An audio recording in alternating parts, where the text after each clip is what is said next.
Osamu Ukwuani nikum na ngono sono no ane Ukwuani TV. Kite anyine the executive chairman onye chikoro Ukwuani government anyina Ukwuani TV kite akakpa go ka bankata ke unu no asu no for na just ya chairman na onye bu chairman ke go unanu na fire una odi enwe ike meeting one on one ko na akpa gya no ka kono geda unu onye bu the executive chairman of Ukwuani local government. Mr. Chairman, sir. Ajede. No. No, Ukwuani TV. Neighbor together. And man say, ufutu ni ife funbu ife bo already, bo as the chairman of the government, bo one, the protection of lives and properties, and then providing basic amenities for your constituency in Archie, and then.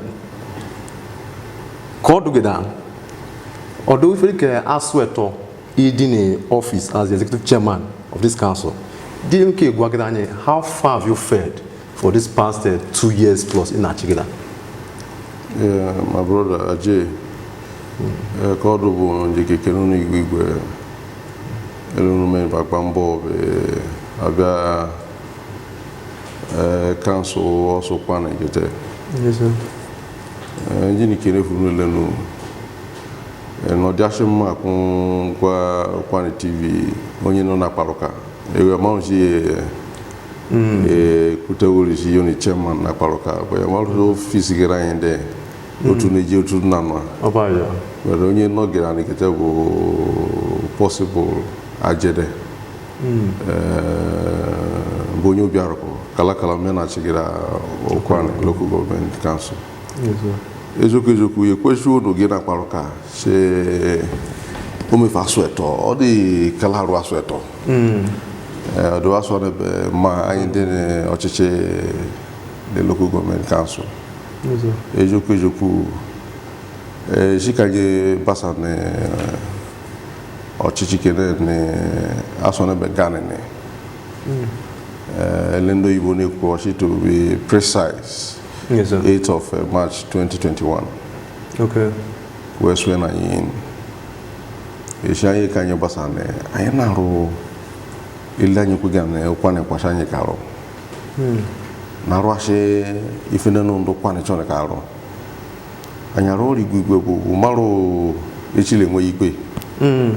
Bo na we get Ukwuani Noni. So see Jiwa Jigda. Ani tigira wanya ni meo no look at the word or kaloruke go so ku ili juna juga kunene na zagira aruke ime kadio bo okosho chase wejana moji ne dani no jarigire ngoyoma abayo ne kusha ina ro matifena ide ne ko yabo manifesto ndanyi ku kwanda nyi kuten kanyin ba pasa ke ife ndo Ukwuani chone kanyoro elo ko de gira Ajede mbele gwe ani de la nyman yiru ani wo sane se Ukwuani government suwe nguni fake about 9 clans I beg your pardon ne Ukwuani government yimke branye community ne nwa 9 clans na ya touch gbo magori nwa iteneni ko bo nguni de touch nguni bimke touch ezoku ifi kuni de no do Ukwuani elodi gira kete lendo ibo jini ketele kene wase anyi de 9. Yes, sir. Wana rekwa clans elende federal government jini ke wana rekwa 10 wards. 10 wards. Yes, sir. Delta state government under diseka she keshuri ke pona shine de 20 major wards. Bo anyi ke girigira ku dan night clans na kwarigiro ka anyi na kwarigita exactly ezuku elanyo basanya njiwuche na calculate na gano sa word ne brande anyi lukolo sa clan nda anyi yite wala shima le man ya shima ne clan ofu ba yiri bu abaya kume abu kisanya ni ya shima le no ko anyi baba ye Nkoshishi ni enyi jini zoba no yashima obayo bo ijopo okay bo kono ni baba office na anyi mekete shuri plan anyi jego jimi ijopo before 1 month because we are partially more could be she again biane ba campaign ni be so mo rife nko ni kwa she be she ke o mo rife nda na robo o rife gwanu she me gbambo kumba arufe ka so many nda oro chief kadi ni meeting anya conclude show lady she oji ni ogbomeji ni tu ni she akuku na be body tu ni ijopore mu ni lode oba ya so ejoku kenanye degira obago ai ni rubu that ijopore meni obuna anya gata hori ni osakland sabe aje una rigwe mvel if was anya married and apart from irudo ifuwe urenya na afọ chi igbono zo kobo irunu no go kobo imeni kini mekiri runa afia anya man say oru na chi bo nenye anya na be iyim orode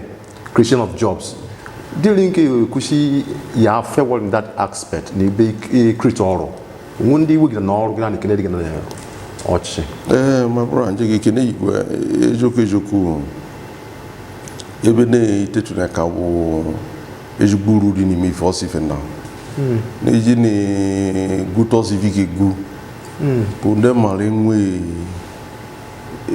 miswe ka ne wori ne gori fe ne ye umwe ke family we ne rife odijogbun enwe bo eli chini jaju ke ko don ki buzo ku gira ne beru nyige kini gira onye bu di city governor bu sheriff borore ne ode bu ne eya ajuke ni je joni kitana maka enwe lọdị kanye je mabasa as council embargo we ndị fendo igbo kpọ embargo yes we ukwu employment adịghị na dife na kare ne anyị ba employment so anyị ndị chairman ni steeti jeri narị arịrịọ na agwa she onye na-achị anyị si ndị kenyi kpokpo ọrụ ada yes sir she Ukwuani ni faka mbanyi data ni faka chukuri bani tele nobi o ma approve many slots with the local government council saying ja employer even the jelu no bo ngo to egwe na egwese bu the federal government not nezu ife ni me so at the state level ko na dey na argumenta yes power and you power to employ beji na employer maro or for we laborers are entitled to their wages yes sir equal for a appointment later boji ni rugi ka yafo igede ko or the money lord so anyi di ni ele anyi di ni different local government Ukwuani anyi dire ngota comfortable sanyi na employee gbunde kenyi or me ya approval sanyi employee in the primary school because the teacher in the kumambanye the teacher ade kumawa ogegbo then nalanya afo when eji fi ndo shindenkuji workita na ije go to school ofu teacher da bo teacher da so yan me appeal here or maybe ikusha yingwa nje the employer kala na gwa ndanyi yefugira no through that scheme afefe igwe obu ife ejigbo anwuri wori yem because oge mbiako ndi ni nnekwu employment na side lanye jikimuge me bo chukwu ya de monodo ata ya de na she oganyi na abia ne onye chukwu jiweshi ejigbo marabula marugbeturu ne kenanye basa na kife na ade na eme anyị na-egwe ndị security ni wende na lanyi kende nenyi kende mumu nenyi de finish the school di ngoro kende na go employment letter na efe ni mogbe ni yende Ukwuani qualify me for the job what lay out there boom ngini kufibenu oganye basachire onye bu Okowa bu senator Dr. Okowa chinene ke sheriff Oborogbo region babasa anyị agbashọrọ mbọ kude n'ugona che si okay ineme igwe bụ ibe mebeli anje karịa share she ụmụ nwere nyere na data n'okwu de vigilante no nwele make chori fe de yewe ne onwo ọzụzụ ọsị kala si fe gara anyị gwuru che dari o si ngwe no chele nume no weli ife de tie ona ka kwa ni nwiki na ọrụ security because ụmụ mmadụ volunteer job wede isu aso ande ganene ọ dị bụ na ndị kenyi mgbotu ndị na-akpa mbọ ndị nnụnụ nke ndị dị asị n'obodo oyibo na-anọbere anyị ise nwe nwata ife to encourage them n'okwu community policing ụmụ nwere agafe gbe nwe so kena anyị basị nke onye Igbo Okowa nene that time ọ na-achị were isi oke each word bụ 20% oje ka na-akụ west pence ejukwu ife na n'omini n'oge anyị da anyị national area anyị abasa kansụl chi ejukwu ndị ma na-arụkewe anyị na-achị ndị jeji asịrị kansụl anyị na-arụ ya nwata n'elu anyị re gwafugara ndị nne enu chiwe nne wee nye anyị the opportunity kwe nwoke increase nwata genye ka anyị nwoke na-akwụ ụgwọ warụfe kpeburu anyị dị kwechinishi n'ụgbọri na anyị na-engeji na casual works na ịmụta health center ndị nọ wee nwike shi na egwuri nwata ife dị tie n'ụlọ na-ewelecha nya na aghọsa ndị kenyi ndị emoji ke the health center ndị nọ ba dị poros anyị arụasụ ndị nọ na kansụl yitechi mgbotu marụ casual job kwe nwoke na-eweri na-achọrọ ife na-eri anyị netechi ụlọri si ịmụkwa na adịfunye igwe si na onwele anyị na-eme ka anyị engeji ndị nne enyi ndị nọ wee dị na-aza obodo n'obodo dịta bebe ezugbo na ezugbo dịta bebe ka ọ dụbụ ọzịza kenwe ka aza ka gbarụkwa na enwe nwujege nwata nwu ka ekwe bụ ọ bụ kwachọlasị nwata ife tie na ekpa anya ma dị na makela anyị ga-eme rekrutue n'obodo wee nwee ike take off ịzụka anyị mmemeta ụlọ everything nwa ogboro mkpụrụ ụbọchị ọ na-eberu kenu na-etake off so that ke wee chọrọ ife tie na ekpa wee ụmụ dị na enwelechi mgbodo ife na-atụ nwata mgbele elenu ka ọ dị anyị arụtacha ụlọ elu eziokwu nwele ihe na anyị ihe chiri na ka facilitate employment in the state ewefenefe igwe ndị nụ bụ ndụkwanị onye na nwata ife nwetasi kene na-enwe political appointment o kene dị asị na ọrụ oyibo dịta bebe o kene dị n'ọrụ federal gọọmenti o onwere ndị na-abịa anyị na-eyi recommendation efenefe igwe ịchọkọfa fana na yara idebusewe n'ime ndụkwanị bụ na wee dịtawo n'obodo dịta eziokwu bukenu abụ anya ndị na-agba okwu ayọ ya nụkwa ayọ na-agwa ife dis administration ọrụ gịrana ya ka ịchọ nke mara n'okwu with respect to employment and all that. So my brother, I know that all in there, and by the grace of God, eleka chukudini ochichike na yinache, like demano, dini will let opportunity can have free one more. So I don't know if now list if I figure, bo all night more ta. Ni line the question more in the motion or I need yeke kitana. Umuri ndị dia so no dey benwetu yes mpokpo enyi ndị no put na different courses and all that what more so anyị na ya ria chukwu so opportunity ka bia anyị nwere ndị kenyi tie ndị kenya dị n'isu ndị kume mpokpo gọọmenti parasata eje Abuja na Ghana ministry nọtọ yi nwata nya mmiri nọkwa na da ndị nkwanị ndị dane bụ ndị oge udo iwe dị n'ọdụ wee yete nneka were nweta ọrụ na Abuja wee bụ n'ụkwanị ka fụ skeletally n'ụmụri na nkwanasị nna anyị na mara ndị nna Abuja na-eyete Chineka n'ibikọs onye mara na ka ịkpọ nefa ka ị mara na ka ịkpọ nefa nwelechi ndị nkwanị dịta na National Open University ndị mara nke mmadụ nye me oye nneka anyị rekọmendọsi oke mgbe n'ọnụbele ọkpasị ofu opportunity na do we send ndokwana biko ya bụrụ ndokwana ka ihe niile kenye ka no nisu so my brother lelu kife na data njeke kene ya na agori gwe aje mbe na gwe all the tekpu mfuni ofu gbogbo ifoma ina aro ka otun me fen oso na fen ne ke si match ni kuru media na gwanda ma se ni fi na aro ne ebe sports de ne bodu gida Kebo if they me look say if you could have Ukwuani sports festival na do meye and kay ne aim to achieve at the end of the exercise. My brother you can igwe ni ebini questionable ejiburu ifeshi na brochure ngba na mboshi njeka ba so neka you know de can serve well. Inekume o wana anye de oku sports ya na eruluwa. Even if you are more than any 3 to 2 international footballers. No more women, she no footballer that did no good way. No one, she can benefit and you must benefit. Yes. Not the Gida, the Oboshi no Kugirashi can use Giru Buregi. And no organization that. My brother, I won't want to feel. Even the television, she can use go can bonye amayo, kobonyu mutu, kobonyu mubu, or the gidega or can organize.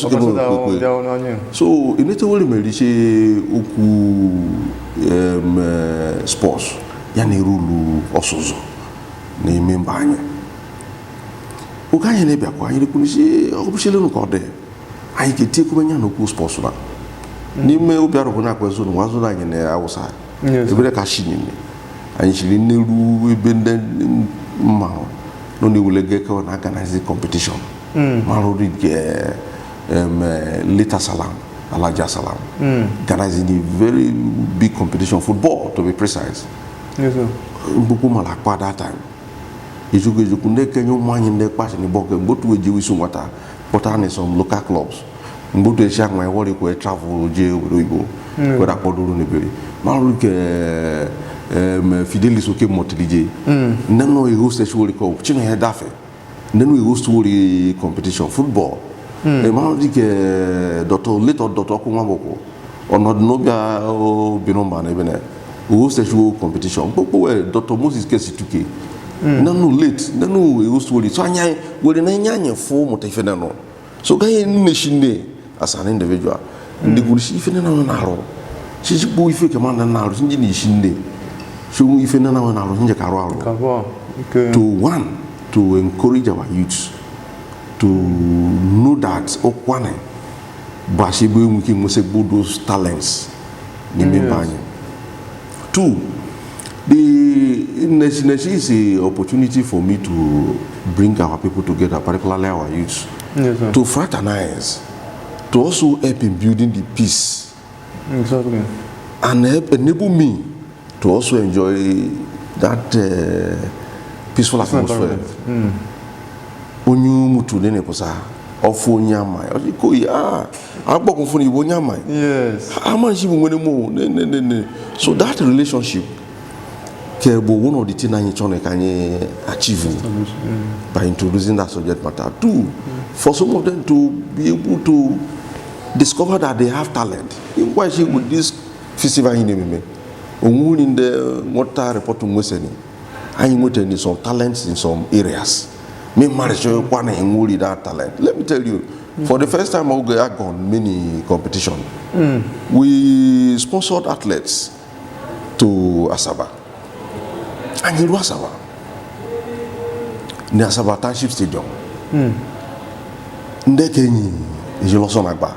Yamasha you standard feed ni bene. Yes. And in Asaba, ndekeni, boss on the bell. The first 2 resign you mean in the bell. Ndekeni na kusaifi. And Yabagba about 1,500 meters. Ndekeni Ibruni Lidiwe. Automata ke nyamre wanu nchi yapo ivu kana yinwe standard feed no kwane yana affect bo ndekenyi dine me in some area shema shoku sports na shinje ke yinwe ke umwanyi nde di ke shiwe muni umuta those talent so that they can be able to help themselves discover themselves while we are also discovering them. So we also consider that. 2, in the commercial, only in the Kenya, she did get retired in one area of sports or the other. Like people like Achebe, who retired from Delta State University. He's a good sports man. ogoni deso wende no memeni pompo gunego sports ne Delta State University. So Mary Kuneshi is an opportunity to also bring them together to enable them exhibit those rare or what I call some all those talents and money. Let them pass it on. It's an avenue to pass it on to the younger generation so that they can pick it up from there. And again, it is also an opportunity to also, for the time being, the economy is very hard. Because all those coaching crew in for, apart from some umpires and you in Nasaba, to look at some critical areas. Some of them in Afunaganachi won't even want to defend about Nekpa. So it's an opportunity to also trophy Tio Nekpa so that we can be able to say, let us develop the local content. Let us further patronize the local content. So if you don't have anything, you say, that sports festival. Of course, you need the trajectory, you need the record, and you creatively. Last year, we did only football. But this year, no. Let us move away from only football. Though football inclusive, but can you need other areas? Can you add the way together? And that is what you see now. And if you see what people are doing, and many chicken will make be kaka sending it. Because when I at the stage of game when I bang back, and I looked at it critically at the stage, I felt that the international league. In nation other areas when they up to other games, there is this is how we should begin to contribute our little quota so that Ndokwa will be eventually a better place, just like the way our forefathers and those of them who have also contributed their quota to the development of Ndokwa nation. If you don't know thinking so that we can make it a reality. So my brother, I don't know if you don't know anything. That sports festival together. And I tell you, of all the things we have done as a council, this one particular one, that thing we need to do for local government. Say that idea away from home. And I'm satisfied that at least the thing is happening in this tenor. You know, because the tenor is actually loaded. There are things we have done. In the course of the discussion, we tell you and give you documents, give you evidences to show that this is what we have been able to do. Because my team, when we came on board, I told all of them that the major thing everybody have to do is to be prepared to serve Ukwuani people. Let us forget about the issue of personal aggrandizement and what have you. Let us focus on how we can deliver the dividends in that little form to our people. So look out there, my brother. The episode could 3 years in water. We find Ibunobi, so seeing enough time. Yes, well, if anything, go, my brother, because the area in a question now you have already touched on issue of employment. I told you that. Yes. The employment. I told you that on issue of employment, there is what we have done by the help of the state government and other Ndokwa sons and daughters. I will mess facilitate employment. There are other Ukwuani people in government that have done a lot to engage our people. These persons are there. There are a lot of them that have done a lot in that area. So,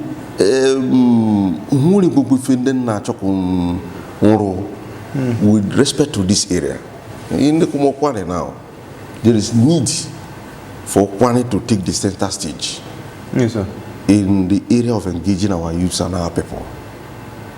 The document in their government or the very rich that we have not been able to execute half of. Because of limitation of fund. Because the funding is the process. Yeah, the idea can be there. But you need fund to drive them. You got it there. In now, James Ali Chase say you are dead without money. Yes, sir. You can have an idea, but once there is paucity of fund, you cannot migrate from where you are to another point. You understand? So that is the major thing. Like you have functional castle. Nekufike. But I tell you that one of the things in the we have not been able to successfully prosecute is the issue of this human capital development.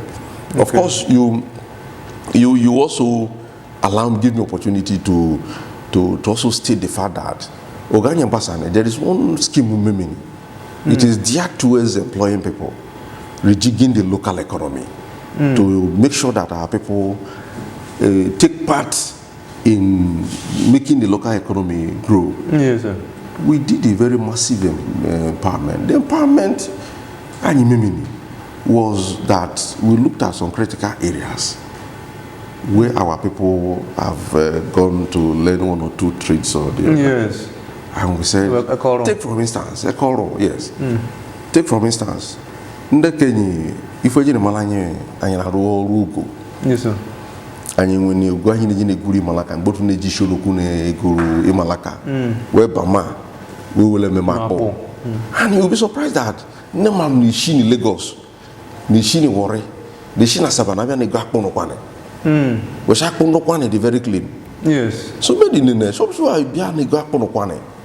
The best thing to do is to see how we can be able to procure fufu panding machine for some of our mothers to grow their output. I'm sure they may put 20 before. Let us secure the machine so that they can be doing 200 or 100. Yes. And as I speak to you, last time one woman called me Akpobianum, she may chairman, she may be cool. Then she can go for this fufu panding machine. Akpo yani layers and worry Nabana. She Akpo if you can is when you go. Yes. She may be cool. She obviously when another machine, she may buru ya me was mama or ekumi buru na machine. Leni nile will you want to go in the Museni if you can go on that one. Yes. He didn't grow Katianya also or measure more. But the truth is that now for pandemic machine and you we bought many tailoring machines and give to our young chaps in education one more loro boafu new yeneka we new yeneka and you come anywhere we employ them because you know this part of the world you hear them employment from government say employment letter they don't look at it that you have employed. Yes. But in that scheme we did, that empowerment thing we did well over 300 persons employed. And when in the no we brought them together and you go where the equipment everything complete. So I don't want to go here show they put for their shops. Our boys, yes. And you go to those equipment, barbing machine, generator, everything will you open your barbing shop. And you come in a then we went again. We didn't stop at that because the our intention was to engage this set of persons. Yes, sir. We set up a committee to be working with them, learning, progressing, and those of them that have been able to do well and along the line. So, the last report we went in last week, a lot of them are doing well with those things and you go it anywhere. Only now you go in a welding machine, so name meter posane, name mini welding, na put in the welding shop and go on. So we did that very massively. And we engage people in that area. Of course, that is my first point. Market was mentioned facilitation of appointment letters, giving appointment letters, and what have you. But we did that, and we were able to coast through, and and we're happy for it. But like I told you, we are interested in that area because there is need. Let me give you an expo. There is need to deliberately set up little small-scale industries within the locality to give this local government an industrialized outlook so that everybody, about the large percentage of our people will be engaged. And you go to that prototype, we have traveled far and wide to get that. We just need fund to start driving it. If there's anything I will regret in this administration, that issue of kicking off that area. Like a legend, I was learning a paroka, and one in the Nonagachi, we made some of this idea. When no one to go to a Zulu idea. I don't want to push in so much, but those are the area. Like I told you, our document is filled because when we were coming in, anya no de na she if I back cancel be maybe iri boy chicken make moto na ga nwe what we came to do actually is to serve Ukwuani people to the fullest. Okay. So my brother, I don't give you that there. Ajede, dikere okoko. She wekusi kweyi more time. Kinol go office. Ye kwelida kobu ikekusi wa unwe ife ka ishine ka alu gomeni na ikiti obi she ke saga ye ko nyozo rogida ke da so ifozo. Ejoku my brother ke kene igwe na ekpo ni reason. Oburugira she ole kushi ogbe ife shinanye ba church ke local government na. Nta no the one in my chamber. Name me brief because she can basan. I can practice law because okay can you ma basan dey na sabana practice law. And what line na practice law ke I na gurubu moto nenyi. Opposition here show boku in eri. Enwe what go ya enjoy with your mates and all that. So the drive is not the only boku ko gbe ife. The drive is to be with my people because even if Ukwuani love no kwani gwe. Onwele ngare no Ukwuani che onwele mistake in travel. But then Ukwuani can for a few days. No don't matter. Onwele oyende na jonshi ko no gwe din abogo. Even ko ezo hanye. If Ukwuani na so ke menya so igwe. And ejime ni gwegu. So many shike nwe na gwa. Weji ni kushwe ke yem opportunity just like Lempopo ebi na poshi ayo chanki jechi ni fi naro inaru igwe. Yes sir. I will jump at the opportunity to continue to serve my people.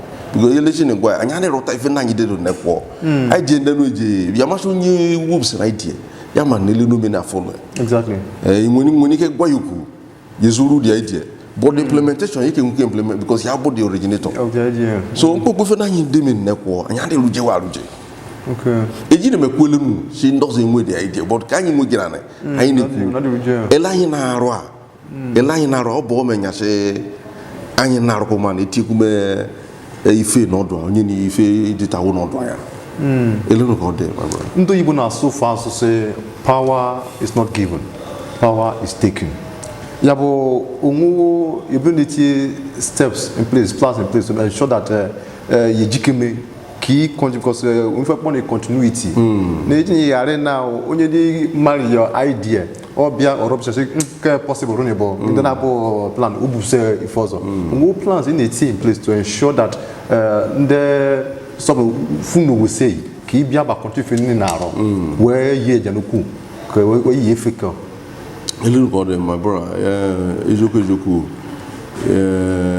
ejoku hodro anyi bunuzo na rugida ke Ukwuani nwoke weseche nyi Ukwuani ya nwoke ka abumaroba yes bo ife na anyị na-arụ na ezekutu na-arụ ife na ekwucha anyị arụ ka ife na anyị dedute ni nekwo na-arụ a abụ matife ijosa mba anyị ọ dị very visible say ife jide na arụsa anyị na-arụ arụ so anyị kodu bụ anyị arụfụ gịra ọrịa na ihe ndị obodo na agwa ndị obodo Shoku ife jide na anya bene bene begwego no ga anya bia kon popo male believe na she fa anya na ronda ni anya na rugbo bochuku so ke mun ga bia kunu be ri kono kai be ri kai ni are wa but chuku de kelation ngwa chuku ono di kana anya de chuku ya kana ya na corona gane so ya demi no no di kene she back na sa anya na je ka basa Ukwuani ma serve Ukwuani sa anya ka be fe Ukwuani so my brother anya rota ore anya na ro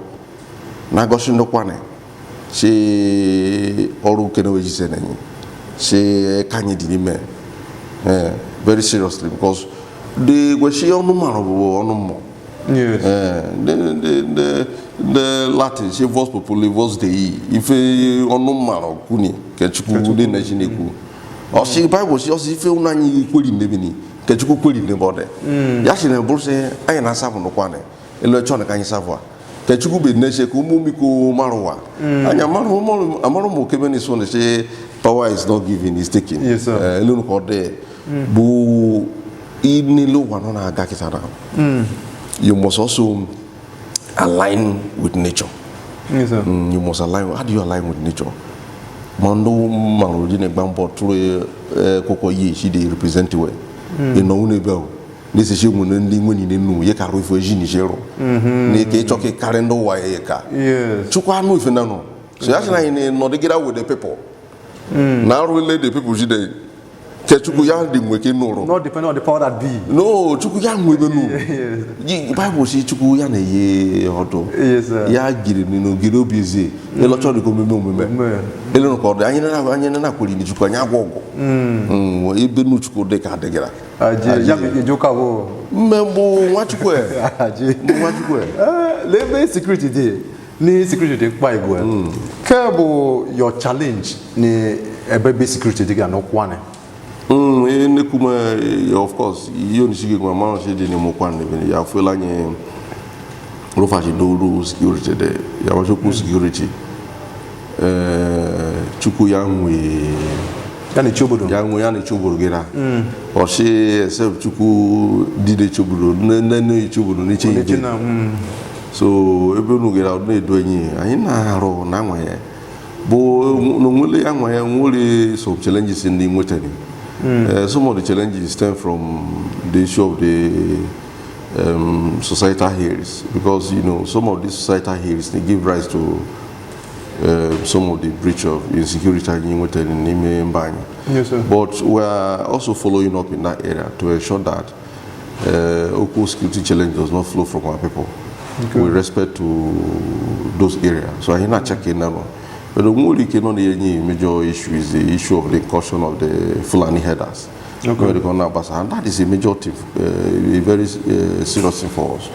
We are deploying tactics, we are talking with the security agencies to do the needful to take charge of the area. What we have done very recently is to constitute a forest guard, because if you look at the Kenya, she's not one in the biggest way in charge of each Gundano. So by last week, Nebuna Kanye Najazin, because they have been there since we came on board. When the enemy can Mubukonano. So last week again, my person we had some complaint. We also re-strategize. Because Kenabuku security, yes, but I'm trying to tell you that the forest guard are doing their job and all that. Okay. And that area, I in that church can push it by, because even a chufundeke in Mugo. So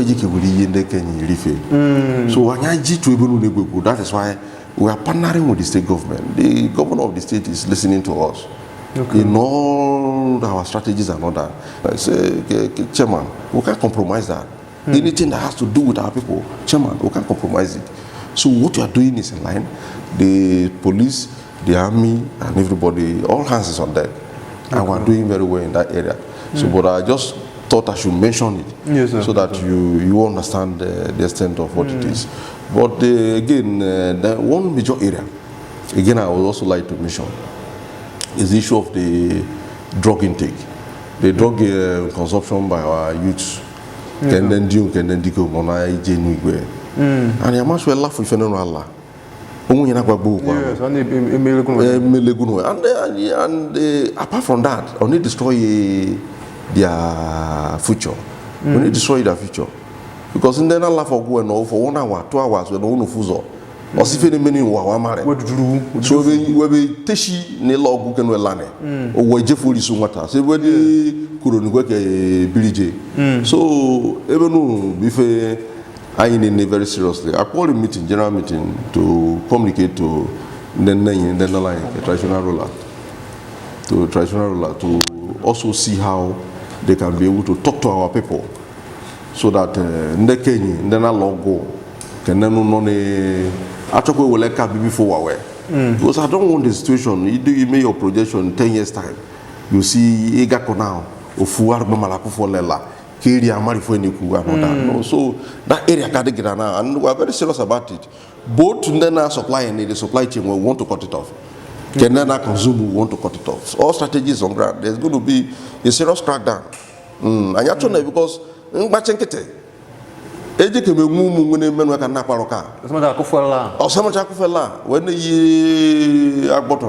won't be able to, because Ukwuani ban easy. Yes, sir. Then I easy. So that's why I not because someone check uchi or someone check deshe aindi easy.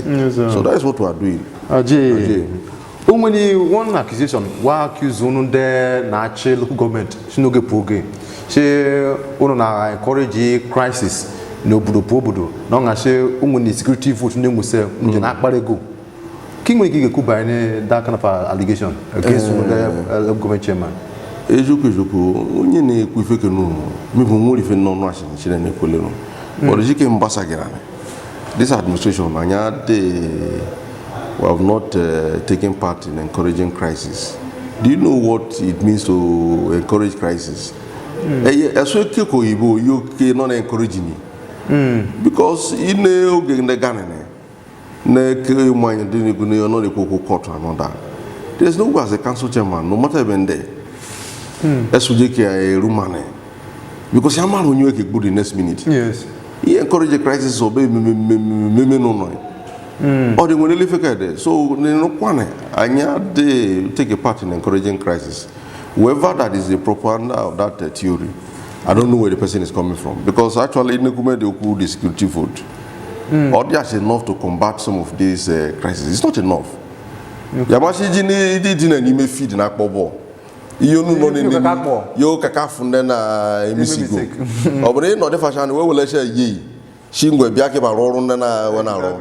Yeah, well also because the everyday security issue challenges will continue to happen. Yes. Can you man non office or to that only 9 suffering. But you don't expect me to go to media every day. Ne pushing the security, ne ifanye me. And a lot of people want us to come to social media to tell them what the strategies are, how we deploy these things. But I always encourage them that if you want to know, Ukwuani belongs to all of us. Yes, sir. Come to the council, request for it. We will show you what we are doing. But the Okusi security vote when I Tiogo, no, it's not what we are doing here. And Ukwuani get out. Ne Boshike, if for Marigan and Comarigan and Okwell. Ne Okunda no Munishibiri, Abiatuena, even a Cotuenoko. You understand? So, can you negate Ukwuani Anyende, Comarigan and Okwell? Even we are not taking part in that. If I name Mebo, Anyamuni.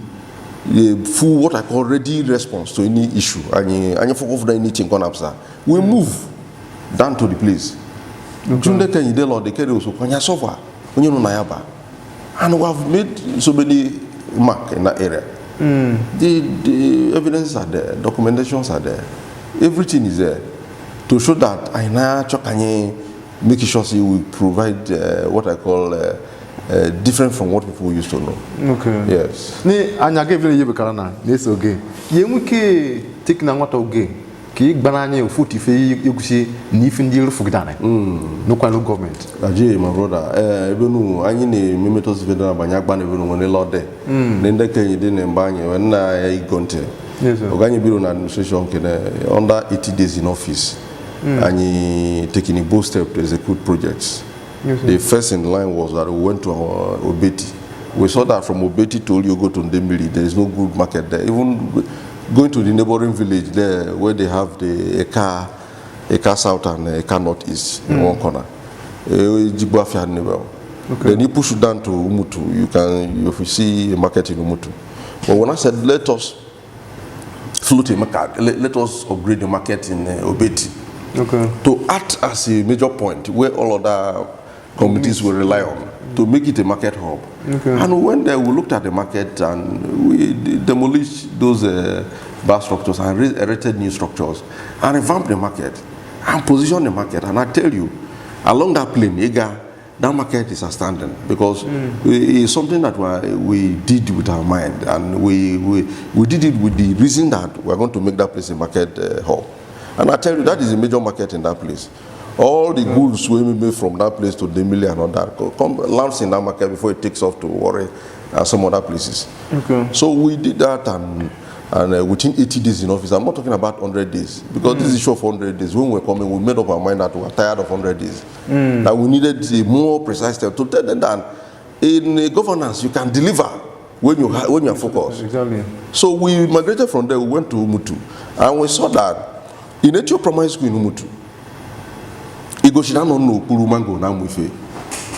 We go instead of Igoshi to Jagwe, Webia School Jelegunegu, because Uche work and other class at that. And when the 2 long classrooms, we took it over, and within that 80 days, we executed it. It was ready for commissioning. And then I want to show we did the classroom up to standard. And migrated from there. It also is important for you to know that after our election, they got from clan to clan. Najue, she koi obodo data be de lono neni or not dikini. The kebu if no no chone. Wame gwanye. Ayan me native chone native anyi boni bia sanye karo if na ni ye. So some if na na gwae, but if the community couldn't chone. In an enlarged meeting, like when we went to a journal, the issue of a journal, including the old journal people said, if we're trying to Joe to go, we can accessible to go. We're trying to mini covers, mini bridges. We're trying to covers and mini bridges to enable them move from Imogbe, Jimogo, where we say, and we looked at it, it was about 6 or 7 covers. Big covers and all that. And we deployed our engineers there, and they completed it within 80 days in office. And we called the government to call His Excellency the Governor to come and commission. And that was the first time the governor, the former governor, immediate past governor, Senator Dr. Ifeanyi Okowa came to the government, local government, in the administration, in this administration, to come and commission projects. And he saw it and it was very wild. So, how did you, is there any magic? Go. Because I'm many. Yes.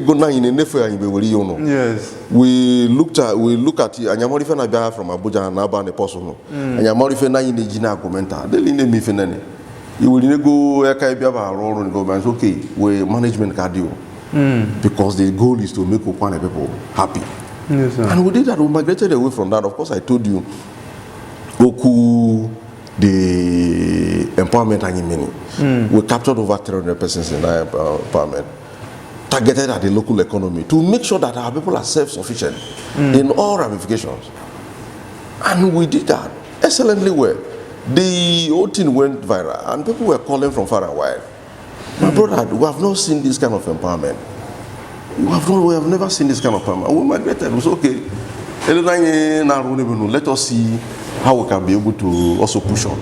The time I need my community was paying that their market had in a proper shape, and you rule the place is Gwada, Yaka Buni Mabel. She faking if you can name the land area, near the things on ground. And she faking in Aruba. And one the first time, a betchim, Major market almost every evening. Then, watch it. And the man, she promised volume, there, my Shinja Karufika now. Sure, Biko. I married your Chukusha Biko, Shayin Mecca. Yan Mebido, my brother. I'm happy today that we have been able to accomplish that. And the Obiaroko community came and they said that they need a Tromadano Paroko Palace. And they want so that they can help in uniting them because there are about 13 quarters here under Obiaroko clan. And we said, okay, is that what people want? To unite them, bring peace to the community, and that is what they want, a central Paroko Palace. And we didn't waste time, we executed that. And we migrated again. We went to Akuku, still in War 2. Where she Akuku no, she was on the first their health center. Umo Jashua Sobo, which on the first their health center, when the Lord we deploy their men, go and do that. And I think those health centers are already completed.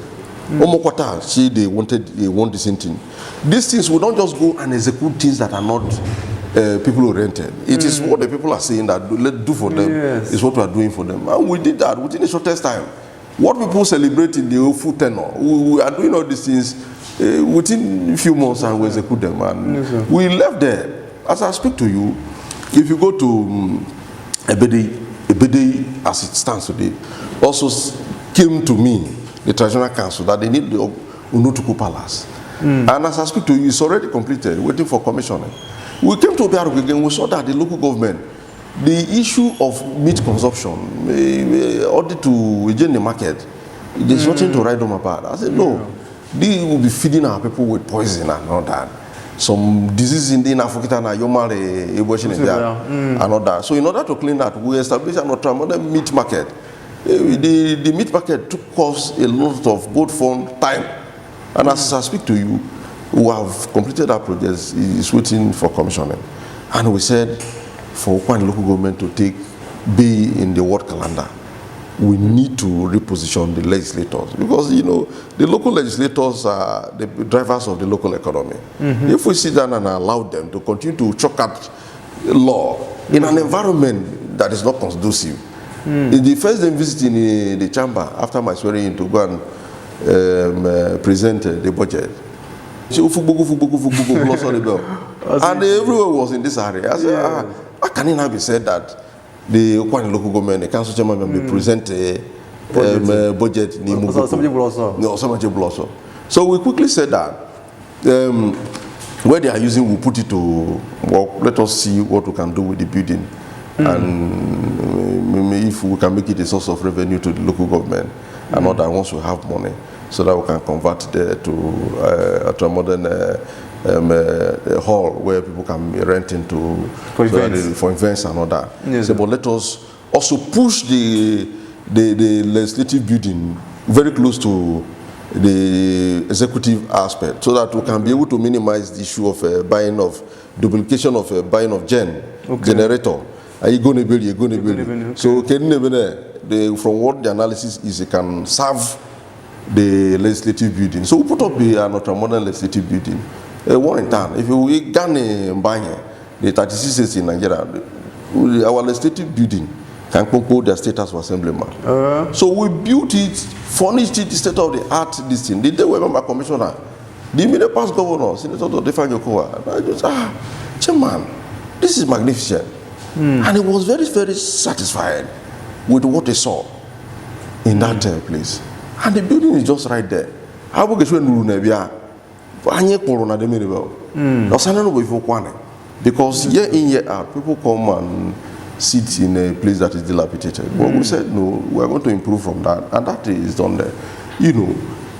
Away from that, I've been able to chronicle what we have done in the human capital angle and all that.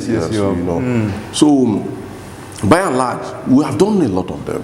Like I told you, the Ijopo people switch on Notre Modern Hall, where they can be able to have meetings and all that. That is a biting issue for them. Like I told you, we have concluded a plan to move in.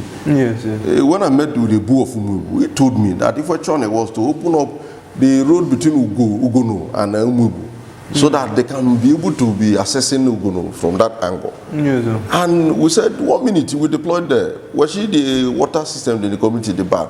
We went in, we revived it, So once any community is in that need of, before you even speak Jack, my team is already on ground in some of all those things. Without even calling us, we go to the communities and look at all these things and begin the process of executing things there. And my brother, believe you me, we are not stopping here. There are a lot of things that are incubating that are on ground. We like seeing is believing. We don't like if you're not on ground. So seeing is believing. And all that. These things in Nagoya, they're on ground. Even then, because Yamashi this interview them prompt and then because if now didn't even know we can only share we can just say it out. And you can the web daily question you not good question. Where cram when answer a certain way. And then I'm going to be feeling meaning this administration. And that is just what it is. We have addressed the issue of transformers, light problems and all that here and there. Purchase of transformers and all that to be able to put our people together. And very recently we saw that Obiaruku Metropolis, when they are my road, because it's a major road in Obiaruku, they're bad, or they're very bad, nobody could pass there. We appealed to the immediate past governor, Senator Defan Yokowa. Yes, sir. So, okay, Ezuku can adjust from the also, okay, the low me, I come on the other government with Tiono, or maybe I roof that on my road. She will make or dig it out possible. America. Pressure made in on my road. Or someone to know crisscross from my road no when I use you. So I mean she would need to create another road again. Jeka demo to Ribu Kwenaga and you know they be that Agbanga Street, no Biaroko, the next road. Okay. To decongest the other road.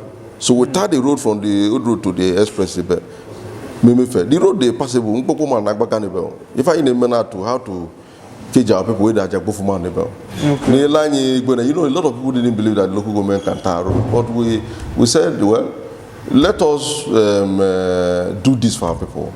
Against every understanding, let us try to tar the road. After all, why are we in the local government? It's for the people of Ukwuani. They are the people that voted us and say, go ye into the local government and hold forth for us. Because all of us cannot be council chairman. Yes. And when we assume that position, the consciousness is that whatever we are going to be doing is on behalf of the Ukwuani. So we have done that. And there are a lot of things we have done, my brother. And with the compendium, is so we make available for your organization so that if people we see it and go and verify. And you tell because I believe in your yes, hello God there. Ajede, my brother. Ajede, very good. Them on about Atuno Kwane was say Nwa Karen Nare. Yeah. Ufu to each bias in the question, Mupuna the question government now. So we find the past your past government run deme wiki Lubu Kiji Babia continue now round down they take glory. For instance, Kayo Commission of Afia Amai. When they are in prison, na janoma, so no runigwe. Bukuma pasane. They could say, "Keso na ja chairman possible ma." So maro na biabado kitana. Ye nebijo kunodo. And I must see critics na there. They you can compare your government ni kinde dinne kitchen babia. My brother, therefore you can go in that point, but the video. Is actually from one point. You see, every government now bear with its uniqueness and the drivers of the government. There is no two government that is that have the same personality of persons in the government. Yes, sir. So, no, you will say be manu margane, korogane. Yes, sir. Or be guzugane, kerogane. Or be lifenade. You understand? Even when after my government, my prayer is that. The next government back on it. Yes. That is a prayer. The major thing is that this government are in a competition with any former government. We are not in competition. Competition is that and you cannot on your mark said go and you blow the make competition. This has nothing to do with it. Every government that is going to come after a particular government, it is expected that you are continuation. Yeah. You continue from where the other government stopped. Exactly. So there's no basis for comparing whether A has done well or B has done well. However, for some persons, they like comparing notes and doing that. Yes. Like, what are the things that they are saying that were completed? The legislative building, we took it from scratch. I laid the foundation. I laid the foundation to the point I'm finishing. Equipped, and it's now being used now. The automotive meat market. And from beginning, made the foundation, and we completed it. The Oparukopala, we laid the foundation, we completed it. The other one, is from scratch and all that. Again, anybody who is thinking that there is a project in Ukwuani that is done halfway, that people should not complete it, the person, we may have to check the person. Exactly. We may have to check the person. J forward, Kobonacho. Even though Loyoku, because if you look now my market, when you go to the my market, there are new structures we erected in our market. Exactly. It's not totally we erected new structures. We did new things in our market. You understand? And retain the former things we feel that they are good, which is product of the previous government. Yeah. So when we're doing it, we're not looking at the issue of comparing whether. So, but our interest is that let my people have a market hub that will be serving the Asian, serving Abe, Ugume, and what have you. So that is our interest. We are not interested in people doing comparison. This government have done this government have done this. Mind you, but I tell you generally that the mindset I am for this government, my team, is to deliver because the mandate is do everything you can to deliver dividends of democracy to Ukwuani. We have not come to do competition here, and we are not ready to do competition. But I can tell you comfortably that we have surpassed every understanding. Walking within the precinct of within Chukukun Shaimaru. Yeah, for our brother. So let me give you that. The criticism is everywhere.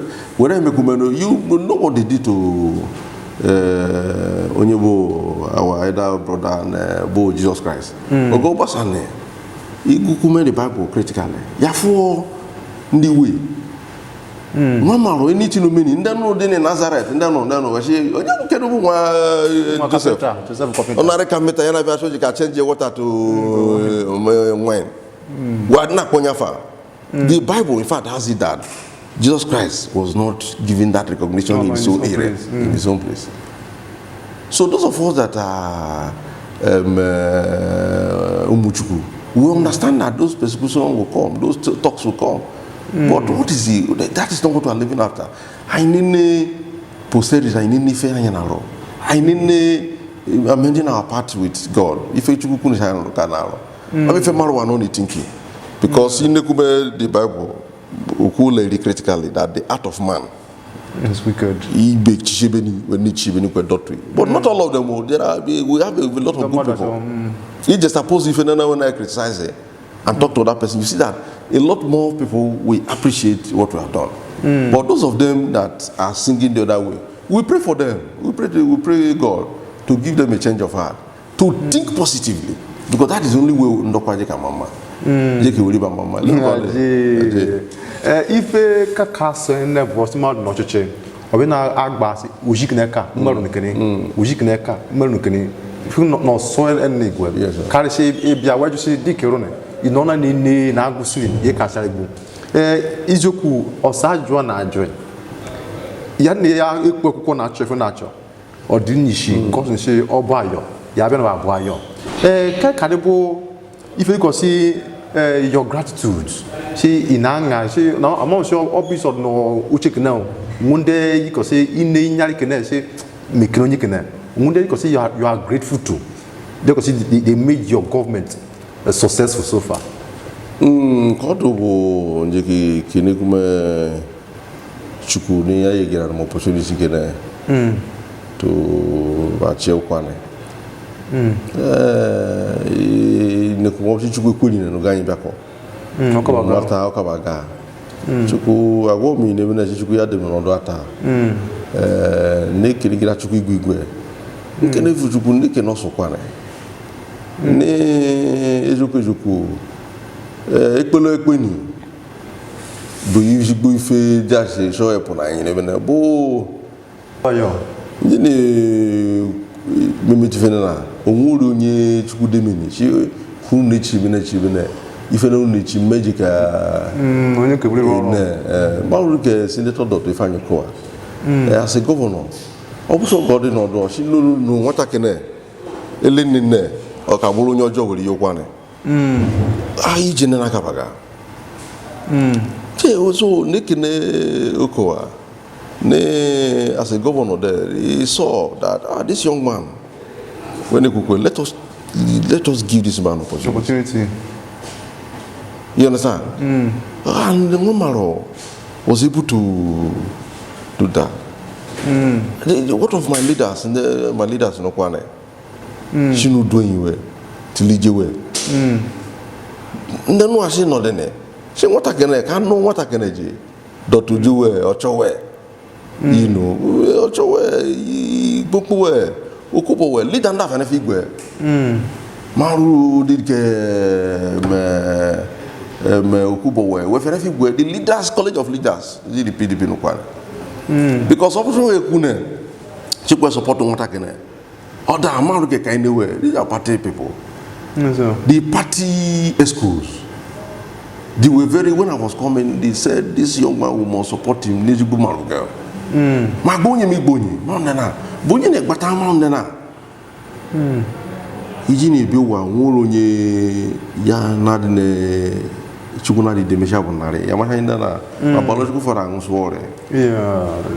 Bo weshi mwadi mwe nare. Chukwu nala ya. Chukwu nala. Bo di ne lenu chukwu na attending the yosa macha. Chukwu na de dofu maleka. Fikene bu nwata kene yori ka mola ni mwa. Bundini Batandena, you never to see that I move and all that.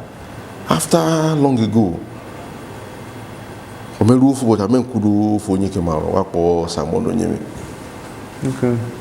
Someone knew me, and maybe I say, you're my son. Okay, man, you I was not a local chairman in Malawi. Okay. Not chairmanship. Took me, I was as his personal lawyer. Yes, I was doing my work diligently as a lawyer. Okay. And he said, you're my son. And when he said, you're my son, that I've adopted you, your father is, I joined you to bury your father. Well, now you're my son. And with every opportunity, the man willing to help a son, even when people don't see any good thing in him, in the son, they say, no, and he has been playing that fatherly role. Okay. You know, a lot of people don't know the relationship between me and himself, but you know, I am very, very happy that as at the time he adopted me as a son, I was in that need of guidance. Okay. He tells me, I say, possible. Politics, you're not a politician, but you know I'm a businessman. Yes. You can get a business, and that is the relationship between me and him.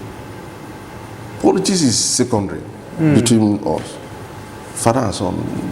Later, my job as a lawyer. He said, no, you know many sons, but my son possibly is a lawyer. He can deliver in that area. Give him the job, and he has confidence in me in my area of trade as a legal practitioner. He encouraged me, gave me things ordinarily I will not be able to do as a lawyer. He will say, no, I believe possible can do it. And you see me delivering, and my little mark I make in the legal practice. Yes, sir. He engineered it. So, off politics and all that, as being a father and a guide and a wife, they have been able to position me. Of course, after the demise of my father, my mother has always been there for me and all that. So I'm Nicky Remond. My friends and my political journey, if not for my leaders in Ukwuani, laying up well, yes, I wouldn't have gone anywhere. Because on that date, it was okay, that stood up to say, this boy, when he could go, can you get an opportunity? Mother would have told me to do it. He didn't sleep with this chairmanship. Nobody saw anything in the young man politically. We don't say, no, this young man, I believe he can deliver. And I'm happy today that we are able to make the marks we made. We didn't disappoint them. Yes. As of today, we have not disappointed anybody, both the people of Ukwuani, the leaders of the party. We have delivered because that is what they wanted. They want this party to grow. And that is what it is. They're happy with us. They're happy that this young man have been able to deliver. And I'm happy that God have used us to deliver. So that whatever thing, the support they gave to us, Ojina in vain. Yes. Ajede, my brother. Ajede, Evan, you couldn't really sing. You could sing. And maybe Okubame, Cabo Ujimuni. We are some Ukwuani. So they nature. Njiki also Ukwuani no both in the diaspora and then no Paluku, you know Paluku, because if for Paluku or something, even if nobody, I want my father was no to go for. Okay. So growing up as a kid, imagine a government where I go at afternoon and what will be Zoom meeting, no government. And so if you were not some go okay, no, they were not what you know. And no some go. So Nikine when you get opportunity, Nikine Osa Ukwuani, and then no, and then an animal. So when Bena, no say Pelo any quay. Can you Ukwuani and Ukwuani by Mama? Nikine you and Osifo Nitiation Ukwuani. When you need this a baby because I will mess on our Ross even now. Maybe chairman.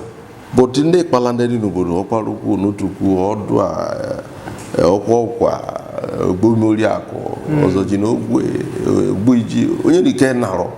ya go division of labor nde youth na rukewe nde kino so nchekele so mbe na no selo na ro kende ụmụ anyị na nobro igbo when oberi we face shego ye ngbotu ma ndanu na wofu nku ngbotu fe ni bobolo oba yezeko because the economy abon the government ya na ro se fenda but le nu kene te na gbasho biko ni ọrụ agụnugo ọrụ agụnugo we biko ebe no bụ na we dị asị we gbambọ we chola chu vive na ro ni onye gwa lechukwu ma si akụrụ nọ kwe manụ nye kwanane so ebe ọ bụ na we dị we biko we na fale ka niti no kwane ko kwane ma mama we ba gbasha kwane ka we gbasha kwane ka ụmụ tanda no ndị mmalụ nọ na chokwe were bakwa afọ kwane we na nuwe we no biri we si jo obodo kiri dị azọkwa kiba iba no kwa ifanye kwane kiba na ruru ne ye kiba ro no kwane so but we gini no dey for guide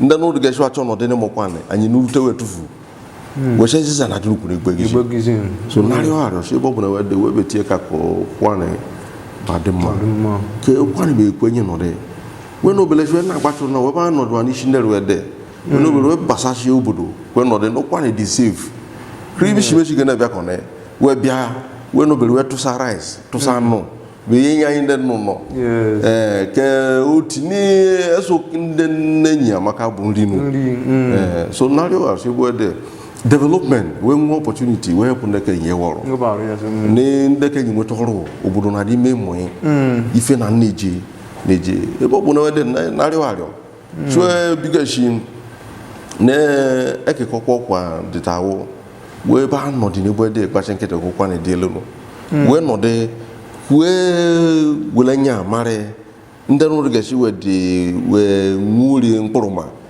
igide okwadeta bebe di nobodo n'elenu kefeni mingene ejenu obodo enu nojo basa obodo ka di we lode endo we na chokwe disorganize anyị so my brother kene ki kunshi mekiro ne kene we kene aje agboshi mbene onye ni ko jigide elenu ko dio ejime na go ndo na eku ni mewo nwanu no de mejiwe sabo no yes sir ekene ku ne kenu bo onye ni chukwu betie no no ne bo no de onye no ro na ro dita bebe chukwu ba ko sunu ne bo no de elenu ko dio ishegwa yo ona no ife nwa na na ekwu ejede bu abeyebe ogunu fokunu ni o yes ke nkufu mba na me wasi anyi beto na chema na aru ne o na aru na yo ngati first na ya we ye second no so nyi mo second no so je ka aru a chema kedu bu izoku da my brother ya fo onye na aru na wa onyoma we ye be ka mabere mma shi ka mama agworo mere dey drive o so any year second no so je ka aru a ya fo le wechi wafufu echi ndị igwe na nọ na mara omegbu edi o bụ anyị ndo mochukwu dị n'ikpekpele ni eziza na puni ji meweshi ifojo na puni forman ụzọ weshi ukpeji na bịa ọchịcha gbajego elenu gife na ade bụ my nature ade elenu ade deceitful ifeanyi mani bara ọnụ kwane banyibamba roye nwato kenyi ndo kwane gbambo wori second ten oye anyị ka ruje go ayi ori ni nwata inside check kwanye ife nda di ebe di loaded anyị rufu ni second ten anyị obje anyị chukwu yere nye ka bịa second anyị rufu ni first ten no chukwu yere nye ka bịa second ten no anyị ade gbasha kwane ka no won't do that because elenu ine ike memelenu enwe ike nime ya bo mene mememwe echi di ime anyị ka rubuna no o ile na ino kwane every opportunity we have we continue to develop kwane we continue to change the orientation to development orientation to make kwane a better place orientation to yeni benyaka orientation to push kwane forward orientation unity peace that is what we have for we are very very familiar with the function of the local government chawa na kene jigwe anye rifo gigwe kete anye kene makone eri ijikemeni yenye fikina kanyi kwa moka mteni Ukwuani TV ni kusitukule beyini ya kakulujo go leli na aro osawo muntu kwa none uganye jefigo anyi kino son chane ifu nu wuksen ni gonye jani kinesi chemara ni kide ni ifu uina ni kite efam bo uche sam onye menya tru ne no ne bi na akọ de bo the executive chairman onye chikoro Ukwuani government efa ya bo honorable Ajede possible Ajede ani ke jigosa be ko na ba se o so o be se ani ko sa ni sa jo kan ni pa mo ka si ye ni fi o ani pari si o be de gbe ise agba re yo san sa je ka aje bere bro